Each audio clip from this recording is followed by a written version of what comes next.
The Raven.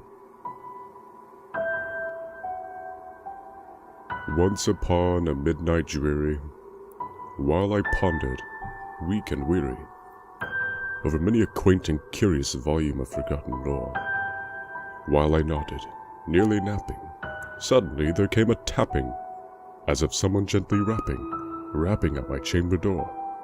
"'Tis some visitor," I muttered, tapping at my chamber door. "Only this, and nothing more." Distinctly I remember it was in the bleak December, and each separate dying ember wrought its ghost upon the floor. Eagerly I wished the morrow.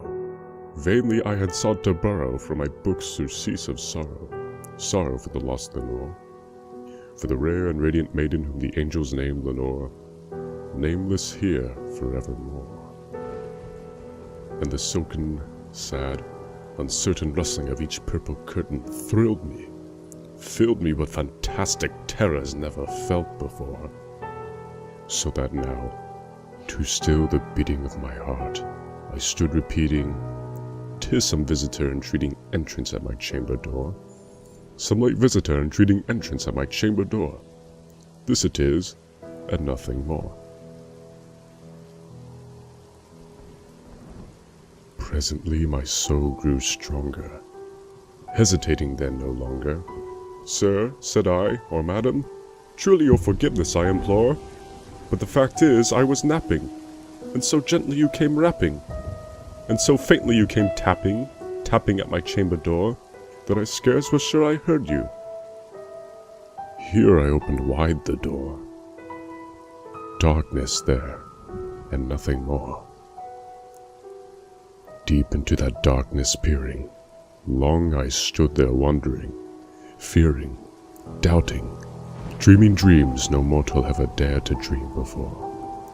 But the silence was unbroken, and the stillness gave no token, and the only word there spoken was the whispered word, "Lenore." This I whispered, and an echo murmured back the word, "Lenore." Merely this, and nothing more. Back into the chamber turning, all my soul within me burning. Soon again I heard a tapping somewhat louder than before. "Surely," said I, "surely that is something at my window lattice. Let me see then what thereat is, and this mystery explore. Let my heart be still a moment, and this mystery explore. 'Tis the wind, and nothing more." Open here I flung the shutter, when, with many a flirt and flutter, in there stepped a stately raven of the saintly days of yore. Not the least obeisance made he, not a minute stopped or stayed he, but, with mien of lord or lady, perched above my chamber door, perched upon a bust of palace just above my chamber door, perched and sat, and nothing more. Then this ebony bird, beguiling my sad fancy into smiling, by the grave and stern decorum of the countenance it wore. "Though thy crest be shorn and shaven, thou," I said, "art sure no craven. Ghastly, grim, and ancient raven, wandering from the nightly shore, tell me what thy lordly name is on the night's Plutonian shore." Quoth the raven, "Nevermore." Much I marveled this ungainly fowl to hear discourse so plainly, though its answer little meaning, little relevancy bore, for we cannot help agreeing that no living human being ever yet was blessed with seeing bird above his chamber door, bird or beast upon the sculptured bust above his chamber door, with such name as Nevermore. But the raven, sitting lonely on the placid bust, spoke only that one word, as if his soul in that one word he did outpour. Nothing farther than he uttered, not a feather than he fluttered, till I scarcely more than muttered, "Other friends have flown before. On the morrow he will leave me, as my hopes have flown before." Then the bird said, "Nevermore." Startled at the stillness broken by reply so aptly spoken, "Doubtless," said I, What it utters is his only stock and store, caught from some unhappy master whom unmerciful disaster followed fast and followed faster till his songs one burden bore. To the dirges of his hope that melancholy burden bore, of never, nevermore. But the raven still beguiling all my fancy into smiling, straight I wheeled a cushioned seat in front of bird, and bust, and door.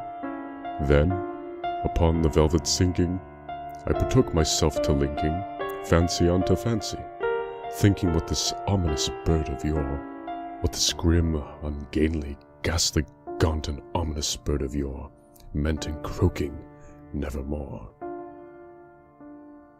This I sat engaged in guessing, but no syllable expressing to the fowl, whose fiery eyes now burned into my bosom's core.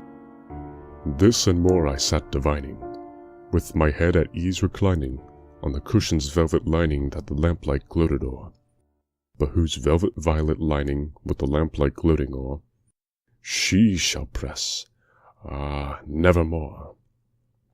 Then, methought, the air grew denser, perfumed from an unseen censer, swung by seraphim whose footfalls tinkled on the tufted floor. Wretch, I cried, thy God hath lent thee, by these angels he hath sent thee, respite, respite and nepenthe from thy memories of Lenore. Quaff, oh quaff this kind nepenthe and forget this lost Lenore. Quoth the raven, nevermore. Prophet, said I, thing of evil, prophet still, if bird or devil, whether tempest sent, or whether tempest tossed thee here ashore, desolate yet all undaunted on this desert land enchanted, on this home by horror haunted, tell me truly I implore, is there balm in Gilead? Tell me I implore. Quoth the raven, nevermore. Prophet, said I, thing of evil, prophet still, if bird or devil, by that heaven that bends above us, by that God we both adore, tell this soul with sorrow laden if, within that distant Aidenn, it shall clasp a sainted maiden whom the angels name Lenore, clasp a rare and radiant maiden whom the angels name Lenore. Quoth the raven, nevermore. Be that word our sign of parting, bird or fiend, I shrieked, upstarting. Get thee back into the tempest and the night's Plutonian shore. Leave no black plume as a token of that lie thy soul hath spoken. Leave my loneliness unbroken.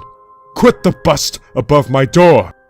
Take thy beak from out my heart, and take thy form from off my door.